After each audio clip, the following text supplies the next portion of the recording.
આરતી બાદ ભગવાનને પ્રથમ જ્યોતિર્લિંગ શ્રી સોમનાથ મહાદેવના સાનિધ્યમાં મહાશિવરાત્રિના પાવન પર્વ પર લાખો શ્રદ્ધાળુ શીશ નમાવવા પહોંચ્યા છે. સોમનાથ મંદિર પરિસરમાં વહેલી સવારે 4 વાગ્યાથી જ યાત્રીઓ કતારો લગાવી અને સોમનાથ દાદાના દર્શન મેળવવા માટે ઊભા છે. સોમનાથ મંદિર ટ્રસ્ટ અને વહીવટી તંત્ર દ્વારા યાત્રીઓની સગવડતાને લઈ અનેક વ્યવસ્થાઓ કરવામાં આવી છે. સોમનાથ બીચ ઉપર 5000 જેટલા પરિવારો છે તેમને પાર્થિવ પૂજનની પણ વ્યવસ્થા રાખવામાં આવી છે. સાથે 8 થી વધુ ભંડારાઓ છે તે સતત અહીં ધમધમી રહ્યા છે. ત્યારે ભજન, ભોજન અને ભક્તિની ભૂમિ ગણાતું સૌરાષ્ટ્ર અને સોમનાથ મહાશિવરાત્રી ઉપર દીપી ઉઠ્યું છે. કૌશલ જોશી, ઝી ન્યૂઝ, સોમનાથ. તો પ્રથમ જ્યોતિર્લિંગ સોમનાથમાં પણ કઈ રીતે ભક્તો મોટી સંખ્યામાં ઉમટી પડ્યા છે. આપ જુઓ, હર હર મહાદેવના નાદથી પૂરું સોમનાથ હાલ તો ગુંજી ઉઠ્યું છે. અહીં 42 કલાક માટેનો આખો કાર્યક્રમ મંદિર ટ્રસ્ટ દ્વારા બનાવવામાં આવ્યો છે, જેમાં સવારે 4 વાગ્યાથી જ ભક્તો માટે મંદિર ખુલ્લું મૂકી દેવામાં આવ્યું છે.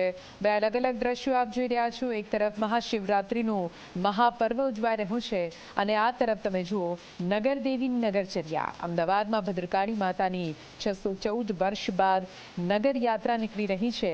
રંગે ચંગે તમામ ભક્તો આ નગરયાત્રામાં પણ જોડાઈ રહ્યા છે. એટલે ગુજરાત માટે આજનો દિવસ ખૂબ જ મહત્વપૂર્ણ છે. આસ્થા, ભક્તિ અને ધર્મમાં લીન થવાનો, શ્રદ્ધામાં લીન થવાનો આજનો આ પર્વ.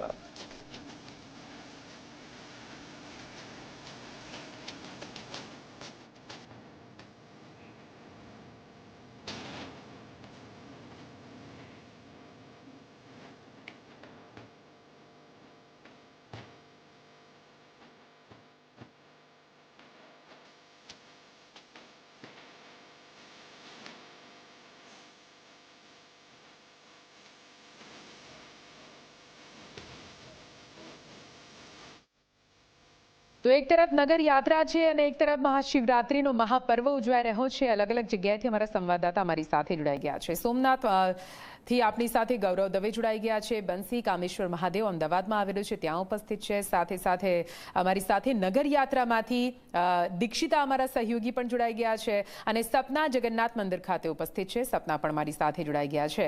સૌથી પહેલા દીક્ષિતા આપની પાસે આવીશ, કેમ કે નગર યાત્રા નીકળી ચૂકી છે. આ નગર યાત્રા કેટલે પહોંચી છે? તમે પણ આ નગર યાત્રામાં જોડાયા છો. નગરયાત્રાની સાથે સાથે ચાલી રહ્યા છે. કેવો અનુભવ, કેવા દ્રશ્યો, કેવો માહોલ ભક્તિને લઈને? દીક્ષિતા.